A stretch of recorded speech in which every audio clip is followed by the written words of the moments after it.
한밤중 슬리퍼를 신고 길에서 홀로 배회하던 초등학생이 구조됐습니다.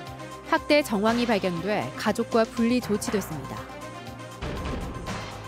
아동학대 신고가 지난해 충북에서만 1000건 넘게 들어왔습니다. 주변 사람들의 신고가 빗발쳤는데 대부분 집으로 다시 돌아갔습니다. 코로나 여파로 대학생 아르바이트도 하늘의 별 따기입니다. 소상공인 휴폐업 속출로 구인 광고가 사라졌습니다. 올 초 최강 한파에 충주댐 하류 지역의 공업용수 부족 사태가 현실화한 가운데 물을 확보하려는 총성 없는 전쟁이 진행 중입니다. 여러분 안녕하십니까? 계속해서 충북 지역 뉴스입니다. 11살 여자아이가 혼자 내복에 패딩만 걸친 채 밤길을 헤매다 지나가던 행인에게 발견됐습니다. 신고를 받고 출동한 경찰과 지자체는 아이를 쉼터로 바로 옮겨 보호하고 가정에서 학대가 있었는지를 조사하고 있습니다. 이채영 기자입니다. 지난 주말 밤 11시가 가까운 늦은 시각. 인적이 드문 청주의 한 도로에 11살 여자아이가 횡단보도를 걷습니다. 내복 차림에 패딩만 걸치고 집에서 급히 나온 듯 슬리퍼를 신고 있었습니다. 길이 낯설었던지 30분 가까이 혼자서 서성거렸습니다. 어두운 밤길을 배회하다 길을 잃은 아이는 집에서 약 1km가량 떨어진 곳에서 지나가던 한 여성에게 발견됐습니다. 마주친 여성이 도와주겠다고 하자 이 아이는 음료수가 먹고 싶다고 말했습니다. 신고를 받고 출동한 경찰이 엄마의 전화번호나 집 주소를 물었지만 제대로 답하지 못하는 상태였습니다. 왼쪽 눈 위쪽이 약간 상처가 있었고 약간 부어 있어가지고 왜 맞았냐 그러니까 자기가 이제 삶은 계란을 이제 가스레인지에 삶는데 물이 너무 차가워가지고 찬물을 부었다고 이제 그것 때문에. 아이는 엄마가 밤샘 근무를 하러 나간 사이 배가 고파 계란을 삶다가 집에 함께 있던 엄마의 동거남에게 얼굴을 맞았다고 털어놨습니다. 아이는 집에 돌아가기를 거부했고 바로 학대 피해 쉼터로 보내졌습니다. 여러 가지 정황들을 봤을 때 분리 조치를 하는 게 아이한테는 안전하겠다. 저희는 판단을 했기 때문에 경찰하고 같이 해서 분리 조치를 했었습니다. 베트남 출신인 아이 엄마는 소식을 들은 뒤 담담하게 아이를 잘 부탁한다고 말한 것으로 전해졌습니다. 경찰은 엄마와 동거남을 불러 아이에게 신체적, 정서적 학대를 했는지 조사하기로 했습니다. MBC 뉴스 이채연입니다. 네, 이런 아동학대 도내에서도 신고가 끊이지 않고 있습니다. 지난해 10월부터 전담 공무원이 배치돼 조사를 맡고 있지만 아직은 역부족인 상황인데요. 충청북도는 올해 아동학대 전담 공무원을 2배 늘리고 아동학대 쉼터도 2곳 신설하기로 했습니다. 계속해서 조미애 기자입니다. 해마다 1000건 넘는 아동학대 신고가 충북 도내 지자체로 접수되고 있습니다. 지난해 접수된 아동학대 신고는 1200여 건. 최근 5년간 하루에만 3.7건꼴입니다. 2019년에는 신고 1400여 건 가운데 80%나 아동학대 사례로 판정받았습니다. 112 신고 건수보다 최대 4배 가까이 많은 수치로 지자체 아동학대 의심 신고가 이렇게나 많습니다. 주변 있는 이웃이나 그런 분들이 그런 학대 정황을 보고도 행정기관에 신고를 많이 하는 것 같습니다. 현장 조사 책임을 민간이 아닌 지자체에 맡기기 위해 지난해 10월부터 아동학대 전담 공무원이 도내에도 배치됐습니다. 정부 권고상 공무원 한 명이 아동학대 50건을 맡도록 돼 있어 최근 5년간 아동학대 신고를 기준하면 충북은 약 27명이 배치돼야 합니다. 그러나 현재는 19명으로 업무 과부하 상태. 아동학대 신고 건수를 토대로 청주가 7명으로 가장 많이 배치됐고 제천 3명, 충주 2명, 진천을 제외하고 나머지는 모두 1명씩 배치됐습니다. 특히 청주시와 제천시는 아동보호팀을 신설해 24시간 대기체제 강화에 나섰습니다. 경찰에서 동행 요청을 했을 때 나가서 이제 조사도 하고 이제 필요시에는 아이에 대한 아동 분리 조치를 해서 저희가 쉼터나 일시보호시설로.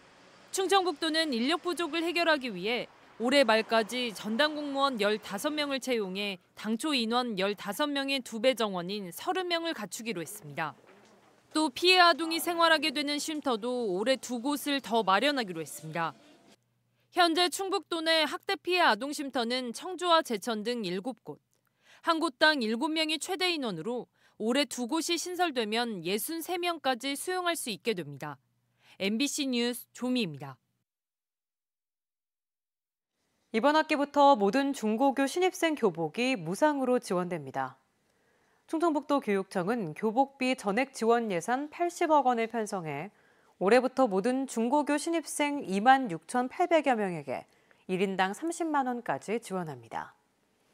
이에 따라 유초, 중고 전학년에 걸쳐 입학금과 수업료, 교복비와 교과서 대금, 급식비 등 모든 교육과정이 무상으로 전환됐습니다. 농가당 매년 50만 원씩 지급하는 충북 농업인 공익수당이 내년 1월부터 지역 화폐로 지급됩니다. 농업인 공익수당 지급 대상은 3년 이상 충북에 거주하면서 농업 경영체를 등록하고 종사하는 농업인입니다. 충청북도는 연간 544억 원 규모의 재원 마련을 위해 시군과 분담률 협의를 거쳐 사회보장제도 신설협의 요청서를 보건복지부에 제출할 예정입니다. 신규 기업을 유치하려는 전국의 시도들 사이에서 물을 둘러싼 총성 없는 전쟁이 진행 중입니다. 공장을 돌리는데 꼭 필요한 물 이야기인데요. 한정된 자원인 물을 서로 더 많이 가져가려는 논리 개발이 치열한데 우리 지역 충북은 과연 우위를 점할 수 있을까요? 허지희 기자가 보도합니다. 영하 20도 북극 한파가 찾아온 지난 14일. 물 사용이 급증하며 밤새 동인한 배수지에 살수차가 들어옵니다. 공장 가동이 끊길 수도 있는 긴급한 상황.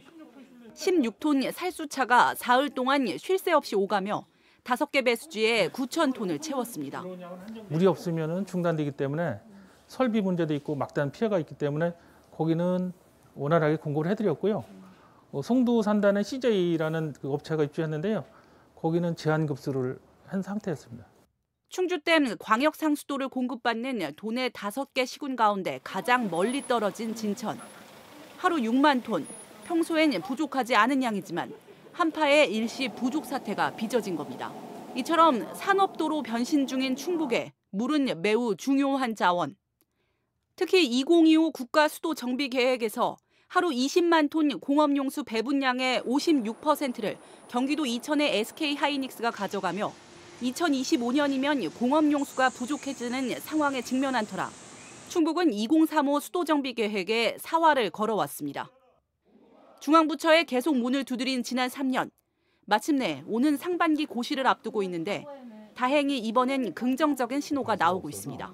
충주댐 계통 같은 경우는 약 40만 톤 정도 요구를 했습니다. 이 부분이 아마 긍정적인로 지금 환경부에서도 보고 있는 걸로 알고 있습니다. 그래서 수자원공사나 이런 관계기관하고 최종 확정될 때까지 계속. 하지만 이는 향후 수요까지 반영되지 않은 양. 진천과 음성만 하더라도 앞으로 10년간 산업단지 10개 이상을 계획하고 있고 특히 경기도 용인 반도체 클러스터에서 충주댐 수계와도 연결되는 팔당댐물을 사용할 것으로도 전망돼 2045 계획도 서둘러 준비해야 한다는 목소리도 나옵니다. 시간적인 계획을 충분히 두고서 산업단지가 입주 수요가 많다는 것을 중앙부처에도 알기 때문에 저희 수요량에도 충분히 반영되리라 그렇게 보고 있습니다. 기업 유치가 도시의 명운이 돼버린 현재 물을 둘러싼 총성 없는 전쟁도 현재 진행형입니다. MBC 뉴스 허지입니다. 코로나19 집단 감염이 발생한 대전 IM 선교회 관련 합숙시설이 충북에는 없는 것으로 보입니다. 방역당국이 확보한 국제학교 명단에 충북에는 청주의 한 종교시설이 포함됐지만 MBC 취재 결과 지난 주말까지 일반 교회 형태로 운영되다 임대 만료로 건물을 떠나 존재하지 않는 상태였습니다. 해당 시설 관계자는 오는 3월로 예정했던 TCS 국제학교 계획은 집단 발병 이전에 이미 취소했다며 IM 선교회와 교류도 없고 대전에 교육을 보낸 신도도 없다고 밝혔습니다. 코로나19로 경기가 얼어붙으면서 대학생들의 아르바이트 자리도 찬바람이 불고 있습니다. 거리두기의 영업시간 제한으로 자영업자들이 줄줄이 문을 닫으면서 아르바이트 구하기가 하늘의 별따기입니다. 김영일 기자입니다.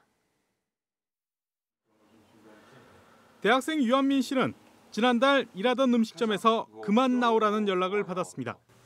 거리두기가 강화되고 오후 9시 이후 영업이 금지되면서 손님이 크게 줄었다는 이유였습니다.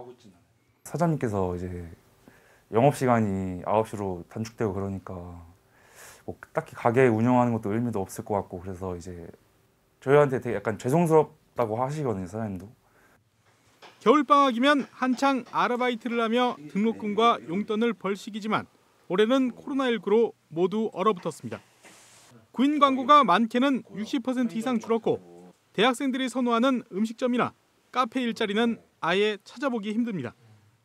누워가지고 한번 쫙 찾아보면은 한 6, 7건 정도는 한번 쉽게 찾을 수 있었던 것 같은데 요즘에는 원하는 조건으로 찾으려면 한 건도 찾기 힘들어요. 상황이 이렇다 보니 편의점 같은 인기 있는 아르바이트 구하기 경쟁도 갈수록 치열해지고 있습니다. 예전 같았으면은 그냥 안녕하세요 하고서 몇 번 면접 보면 들어갈 자리인도 불구하고 안 되는 경우가 좀 있더라고요.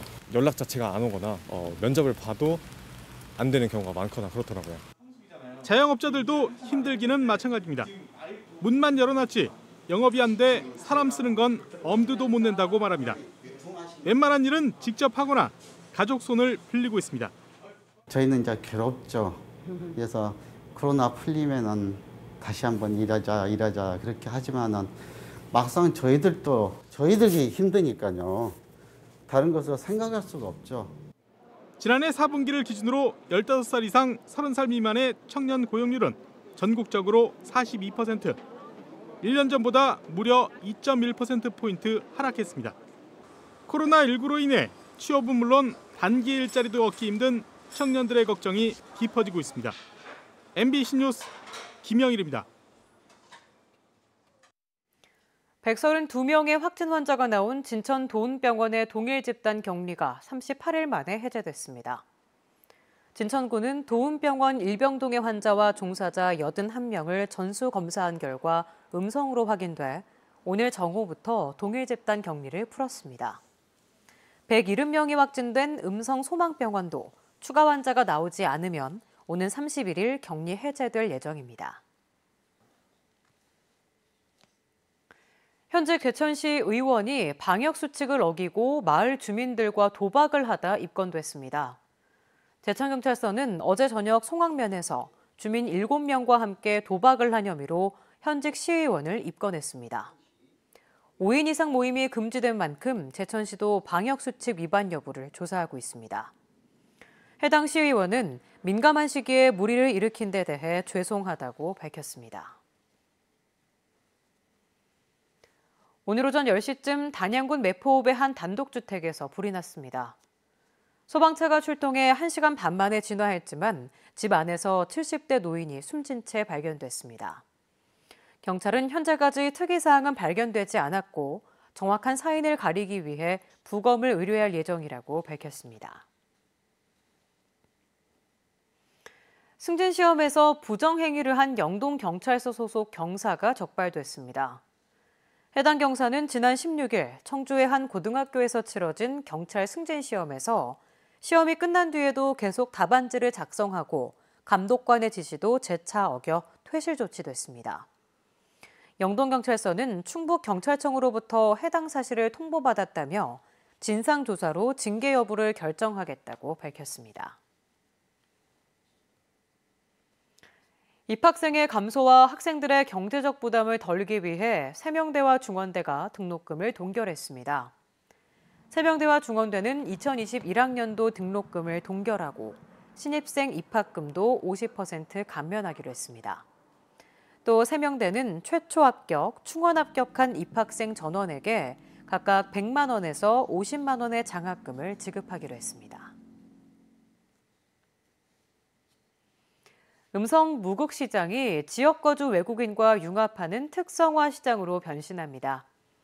음성구는 경쟁력 강화를 위해 무국시장에 다문화 거리를 조성하고 다문화 페스티벌을 개최하는 등 비대면 온라인 판로 기반 서비스를 마련할 계획입니다. 또 대소시장은 60개 점포의 노후 전선을 정비하고 시장 경영 바우처를 지원할 계획입니다. 청주 오창에 전국 최초의 2차 전지 소재 부품 장비 특화단지가 들어섭니다.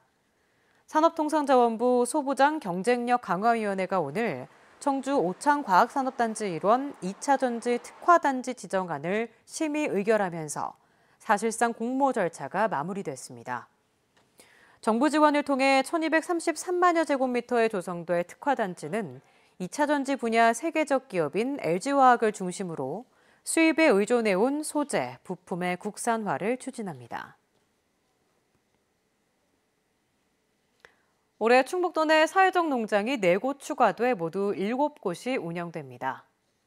충주 쇠분리 교육협동조합, 제천 에코마을과 희망그린마을, 진천 충청사회복지 사회적협동조합이 신규 선정돼 매년 6천만 원씩 5년간 운영비 등을 지원받습니다. 청주와 제천, 보은에 운영 중인 사회적 농장은 장애인 등 사회적 약자에게 농업을 통해 고용, 돌봄 등의 서비스를 제공합니다. 단양군이 스마트 공장 구축 지원 사업을 이어갑니다. 단양군은 올해와 내년에 2억 4천만 원을 들여 IoT와 5G 등 첨단 기술을 적용해 자동화 설비를 신축하려는 농공단지 입주기업 6곳에 사업비를 지원합니다. 단양군은 2019년에도 기업 5곳을 지원했습니다. 충북지역 뉴스였습니다. 고맙습니다.